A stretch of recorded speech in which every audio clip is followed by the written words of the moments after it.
Menteri Koordinator Bidang Pemberdayaan Masyarakat tinjau Satuan Pelayanan Pemenuhan Gizi Sinar Mentari Sejati di Kabupaten Kupang, Nusa Tenggara Timur.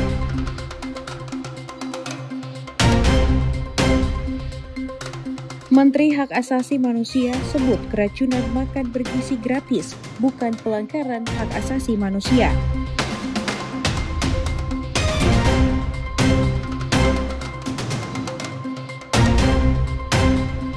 Presiden Prabowo Subianto pimpin upacara Hari Kesaktian Pancasila.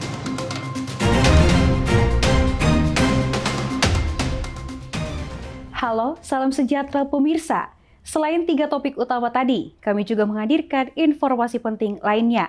Anda juga dapat menyaksikan Timur Sepekan dan program menarik lainnya melalui live streaming www.timortv.com. Bersama saya, Salvi Moruk. Berikut Timur Sepekan selengkapnya.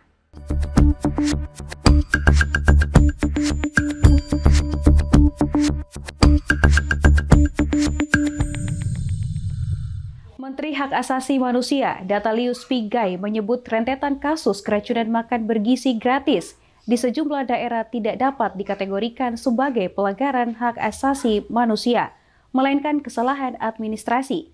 Berikut informasi selengkapnya untuk Anda.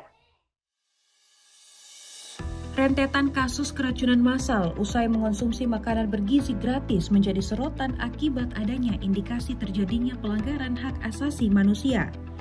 Hal tersebut pun langsung dibantah Kementerian Hak Asasi Manusia. Hal tersebut dibantah langsung oleh Menteri Hak Asasi Manusia, Datalius Pigai, saat menggelar konferensi pers di kantornya pada Rabu siang. Dirinya menyikapi sikap Komnas HAM yang akan mengusut kasus keracunan MBG sebagai pelanggaran hak asasi manusia. Meski membantah, Datalius Pigai tetap menghormati pengusutan yang dilakukan Komnas HAM tersebut. Dalam keterangannya, Datalius Pigai menyebut keracunan makanan bergizi gratis tidak dapat dikategorikan sebagai pelanggaran hak asasi manusia, melainkan hanya sebatas kesalahan administrasi. Ya 0,0017% ini menurut saya memang ada satu dua ada. Misalnya satu tempat, satu sekolah yang masaknya mungkin salah karena kurang terampil, mungkin basi makanannya, kan itu tidak bisa dijadikan sebagai pelanggar HAM, Pak. Bisa saja karena human error kan, kesalahan masak, kesalahan mungkin makanannya penyimpangannya kurang. Itu sebenarnya adalah pelaksanaan daripada fungsi administrasi dan manajemen. Administrasi dan manajemen. Ya, kesalahan dan kelalaian administrasi dan manajemen itu jauh dari aspek hak asasi manusia. Karena administrasi dan manajemen itu dalam konteks HAM itu adalah meminta perbaikan. Pigai pun menjelaskan komentar atau masukan dari Komnas HAM adalah bagian dari fungsi pengawasan dan harus dipandang untuk tujuan perbaikan. Dirinya menilai tidak semua temuan atau permasalahan dapat dikategorikan sebagai pelanggaran hak asasi manusia. Beberapa kasus di lapangan lebih merupakan masalah administrasi dan manajemen yang seharusnya ditindaklanjuti melalui perbaikan sistem. Selain itu, Kementerian Hak Asasi Manusia telah mengerahkan ribuan pegawai di seluruh Indonesia untuk melakukan pemantauan langsung di lapangan, serta menegaskan setiap masukan baik dari Komnas HAM maupun media akan dihormati sebagai upaya untuk meningkatkan kualitas penegakan HAM di Indonesia. Dari Jakarta, Tim Liputan Jawa Pos TV melaporkan. Menteri Koordinator Bidang Pemberdayaan Masyarakat, Muhaimin Iskandar, melakukan peninjauan Satuan Pelayanan Pemenuhan Gizi Sinar Mentari Sejati di Kabupaten Kupang. Kunjungan ini seiring dengan upaya memperluas program makan bergizi gratis di Provinsi Nusa Tenggara Timur. Berikut informasi selengkapnya untuk Anda. Menteri Koordinator Bidang Pemberdayaan Masyarakat Muhaimin Iskandar meninjau Satuan Pelayanan Pemenuhan Gizi Sinar Mentari Sejati Kupang. Didampingi Gubernur Nusa Tenggara Timur, Wali Kota Kupang, dan Bupati Kupang, Menko melihat langsung fasilitas pelayanan gizi dan berinteraksi langsung dengan Kepala SPPG dan karyawannya. Ini program raksasa ini, mari kita dukung bareng-bareng. Ini program yang paling besar ya. Sejarahnya akan dicatat sebagai gerakan penanggulangan kecerdasan, gerakan penanggulangan kualitas gizi anak, juga melawan stunting. SPPG Sinar Mentari Sejati diharapkan memberikan kontribusi signifikan di Nusa Tenggara Timur, terutama dalam meningkatkan cakupan MBG dan memperkuat ketahanan gizi anak sekolah. Selain menjadi dapur produksi, SPPG juga menjadi pusat koordinasi antara pelayanan, supplier bahan pangan, dan pengawasan mutu. Untuk menjaga keamanan pangan, SPPG wajib menjalankan prosedur verifikasi dan kontrol mutu yang terstruktur. Di beberapa daerah, SOP MBG menjadi perhatian, terutama terkait risiko keracunan makanan akibat jeda produksi dan distribusi yang panjang. Kalau sejauh ini untuk dampak yang diterima oleh anak sekolah, informasi yang kami biasa dapatkan dari guru-guru adalah anak-anak itu lebih aktif di dalam kelas, dan yang kedua lebih banyak anak-anak yang masuk sekolah, yang rajin ke sekolah, dan sudah dari orang tua juga responnya bahwa anak-anak itu tidak rewel lagi untuk jajan di sekolah. Dengan peninjauan langsung ini, Menteri Koordinator Pemberdayaan Masyarakat menegaskan komitmen pemerintah untuk memperluas dan mengokohkan SPPG sebagai garda terdepan program MBG di Nusa Tenggara Timur. SPPG diharapkan tidak sekadar menyediakan makanan bergizi, tetapi juga menumbuhkan ekosistem gizi lokal yang berkelanjutan melalui pemberdayaan UMKM dan pengawasan mutu yang kuat. Dari Kupang, Tim Liputan Timur TV melaporkan. Menteri Koordinator Bidang Pemberdayaan Masyarakat Muhaimin Iskandar melakukan kunjungan kerja di Kupang, Nusa Tenggara Timur.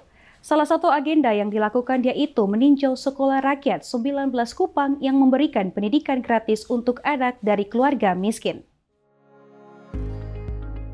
Menteri Koordinator Bidang Pemberdayaan Masyarakat Republik Indonesia tiba di Sentra Evata Kabupaten Kupang dan langsung meninjau fasilitas sekolah rakyat 19 Kupang. Sekolah berbasis asrama ini telah memiliki 100 siswa tingkat sekolah menengah pertama. Seluruh kebutuhan siswa ditanggung sepenuhnya oleh Kementerian Sosial, mulai dari pendidikan, asrama, hingga kebutuhan hidup sehari-hari. Sekolah rakyat juga menerapkan kurikulum yang menekankan karakter kedisiplinan, nasionalisme, dan keterampilan vokasi untuk memutus rantai kemiskinan. Kemudian program dari Presiden Prabowo Subianto yang banyak sering itu masyarakat betul-betul mengangkat kita di NTT ini, termasuk diantaranya adalah sekolah rakyat yang hari ini kita datang bersama. Ada MBG jalan bagus di sini, Pak Menko jalan terus dengan baik. Kemudian juga ada kesehatan gratis juga berjalan baik. Ini semua juga ada kaitan dengan Pak Menko juga. Kemudian juga program rumah layak ini juga berproses terus, dan juga tentunya terkait dengan kemandirian pangan dan energi. Dalam kesempatan tersebut, Menteri Koordinator Bidang Pemberdayaan Masyarakat Republik Indonesia menyampaikan bahwa sekolah rakyat merupakan salah satu upaya strategis untuk memutus rantai kemiskinan melalui pendidikan. Sekolah rakyat ini moga-moga bisa terus diduplikasi, dijadikan model pengelolaan sekolah-sekolah baik negeri swasta yang semuanya menjadikan model pengelolaan dengan cara kerja cepat. Untuk apa? Sejak kecil, sejak awal diketahui talentanya, diketahui potensinya, semangatnya, cita-citanya, arah planning, perencanaan masa depannya.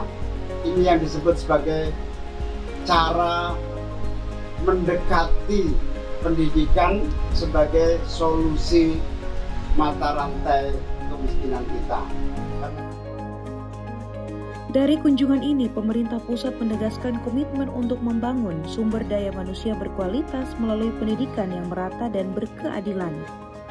Program Sekolah Rakyat diharapkan dapat menjadi model dalam upaya memutus rantai kemiskinan ekstrim di Indonesia, khususnya di wilayah Nusa Tenggara Timur. Dari Kupang, Tim Liputan Timur TV melaporkan. Terima kasih Bapak Prabowo, Presiden Republik Indonesia.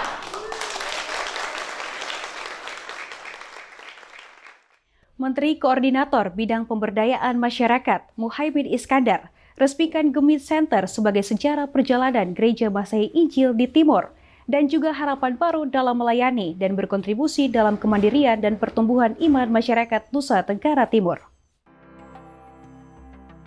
Menteri Koordinator Bidang Pemberdayaan Masyarakat Muhaimin Iskandar meresmikan Gemit Center sebagai tapak sejarah kebangkitan Gereja Masehi Injil di Timur pada Hari Kesaktian Pancasila 1 Oktober 2025 di Kota Kupang.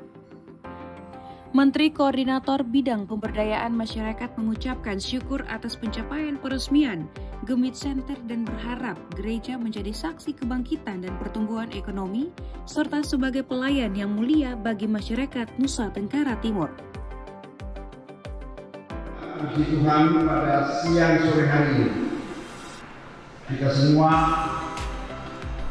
diberi kesempatan untuk bertemu sekaligus dengan penuh semangat dan bangga bersama-sama meresmikan Gemit Center Gereja Masehi Injil Timur Center di Kupang pada hari ini.